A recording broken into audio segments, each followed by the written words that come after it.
We're back with part 2 of the Smithereens. Bring back the one I love.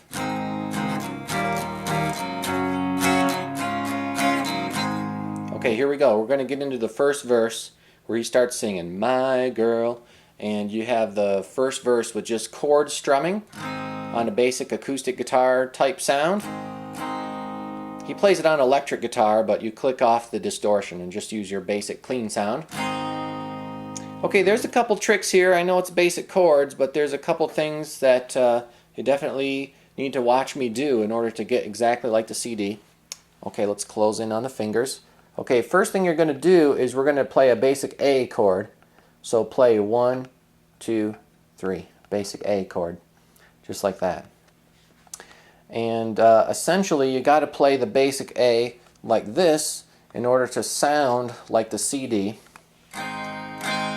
Because if you play the rock and roll A with just one finger, you're missing a note. You're missing the high note, and we need that high E to sound like the CD. So play your cowboy chord A, or in other words your open string A chord, 1, 2, 3, all fingers lined up on the 2nd fret. Hit it twice, it's 2 beats there.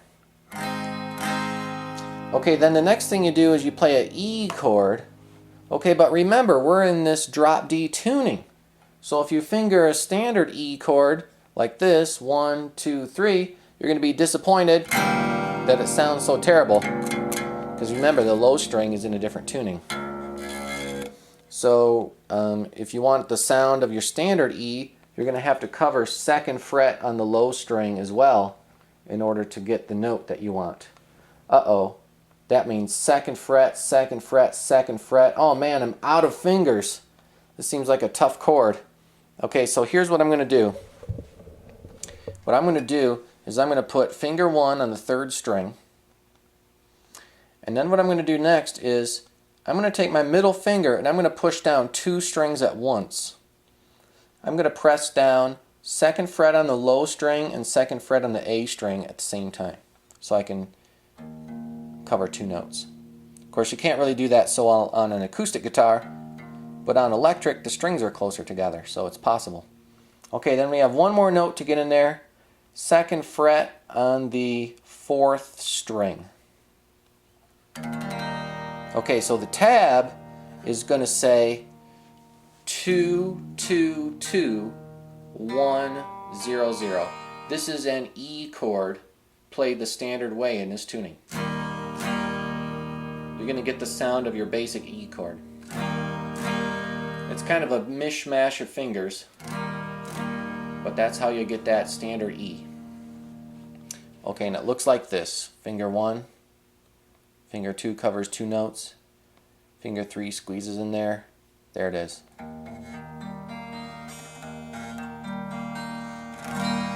Okay, then we've got another chord that's kind of mixed up due to the crazy tuning. The next chord is a G. If you play G in a standard way, like 1, 2, 3, here I go, I'm going to play a G. Ugh, it sounds terrible because that low string, once again, is in the wrong tuning. So, the way that you play G in this tuning is you start with finger 1 on the skinniest string, like this, high G. Then you take finger 3 and you reach way over to the bass string and you cover fret 5. Now most likely that finger will not only cover string 6, but it's probably going to bump into string 5 just a little bit, and that's okay because we don't want string 5 anyways. So I'm covering string 6, the bass note, and string 5, it's a dead string because my finger's bumping it right there. So there we go. Just strum all the strings. There's a standard G chord. This is the way you play a standard G chord in this tuning. Okay, and then lucky for us, the last chord in this section is a standard D. You don't have to learn anything new. Just play your basic D, 1, 2, 3. Okay. Oh, and by the way, this D is going to sound really deep because you have this bass note D, that low D string. So go ahead and hit all the strings when you play your D chord. Okay, so A, E, G, D is the chord progression. Let's practice it. Okay, start over from the top. Here is the A, play it twice. Remember the funky kind of E, play that twice. Stretch chord G, which is a new thing to learn. And then a standard D, but play all the strings. Okay, let's take a closer look at the hands. Okay, so here I go. Here's my standard A. Here's the funky E. G stretch chord. Basic D. Play all the strings. Okay, watch from the other angle. Alright, here we go. This is A. Here's our E. Stretch chord G. Basic D. There we go. Okay. Now let's learn the entire verse. You got the basic chord progression, but he throws in a curveball every once in a while. Because of course, if you just play the same old chord progression all day long, over and over and over and over and over and over, it just gets too repetitive. So he likes to change it. Okay, here we go. So you're going to start with the basic A, E, G, D chord progression. A, E, G, D. Okay, and then when you repeat, you're going to change it up. A, E, double G. Stay on G. So don't even play D. Just skip D altogether. So you double up on G instead. Okay, and then play the riff again. A, E, G, D. Okay, now you're going to double up on the D. D again. And D again. I used the word double up. Actually, it's quadruple up. That's a lot of D's in a row right there. So let's move on. Next, you're going to stick on an E chord for 8 strums. Then you're going to go back to D for another 8 strums.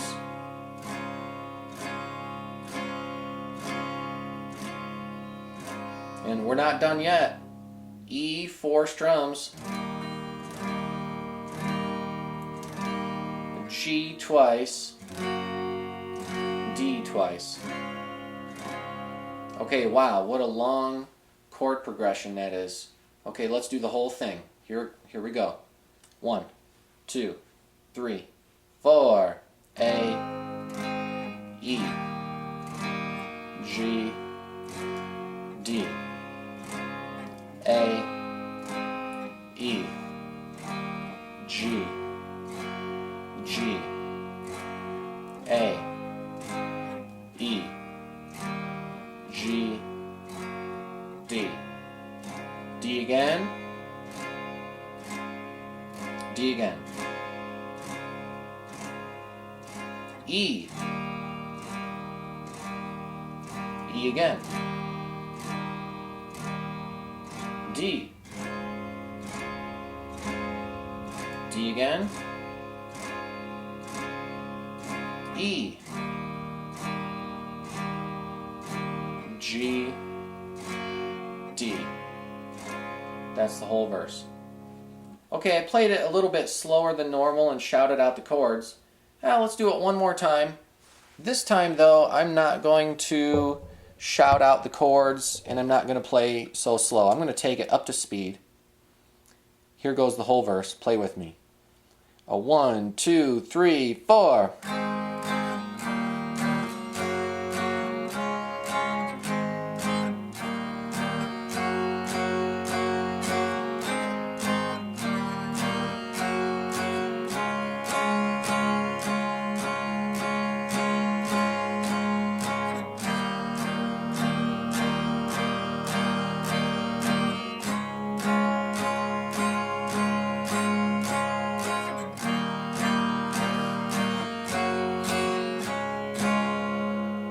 there we go. That was the entire verse. Now let's move on. Let's play the chorus. Okay, the chorus of the song is also A, E, G, D. Same chord progression that we played in the verse. And this time he plays the same chord progression 3 times in a row. So now he's going to just repeat the basic chord progression 3 times without any changes. Then he throws a little bit of a change in at the end. Okay, but it's a unique change that he hasn't done anywhere else in the song. So it's something new to learn. Okay, here we go. This is the chorus. Start on A. Play E, G, D. Do it again, same progression. A, E, G, D. Do it again, same progression. A, E, G, D. Okay, now stay on D for 4 more beats. Then play G, E. Okay, that was different. He hasn't done that anywhere else in the tune before. Okay, let's play the entire chorus now, up to speed. 1, 2, 3, go!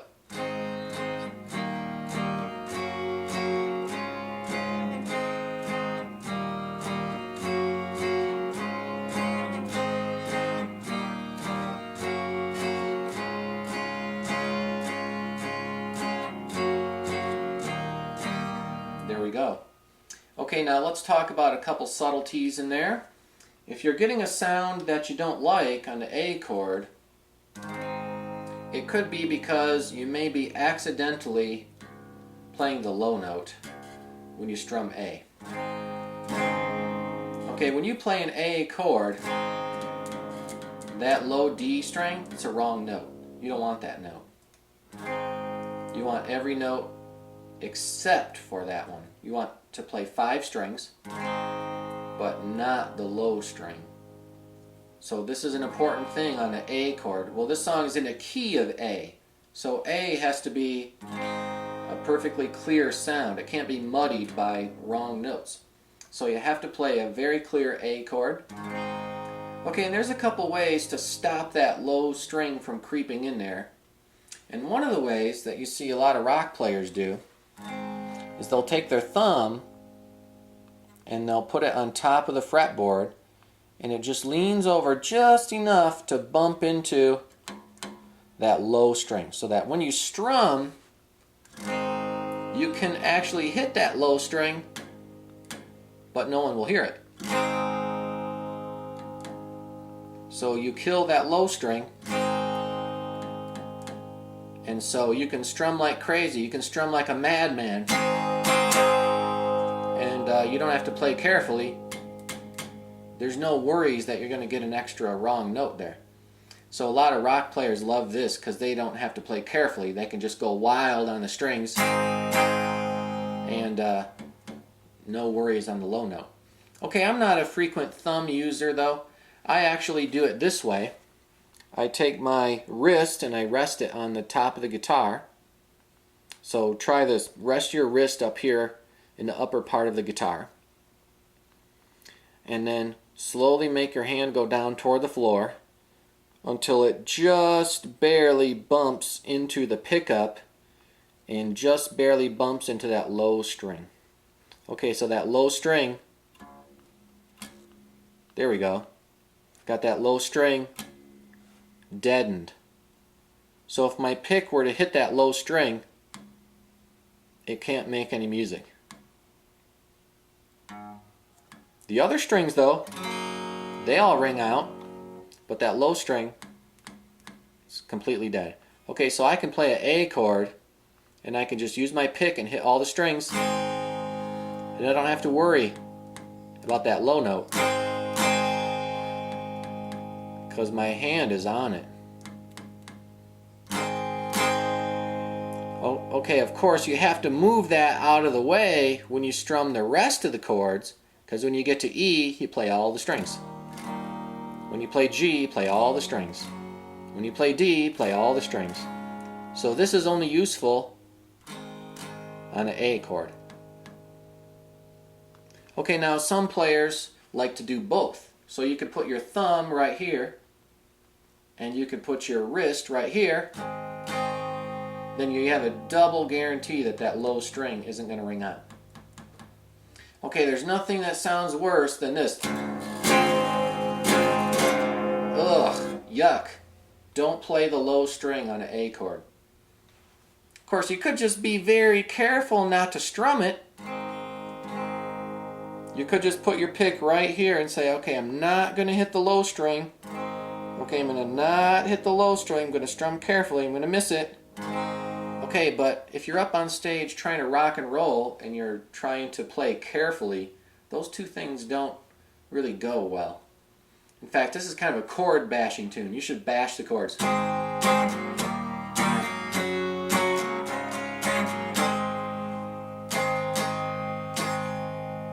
You can't play this song carefully. It just won't sound right.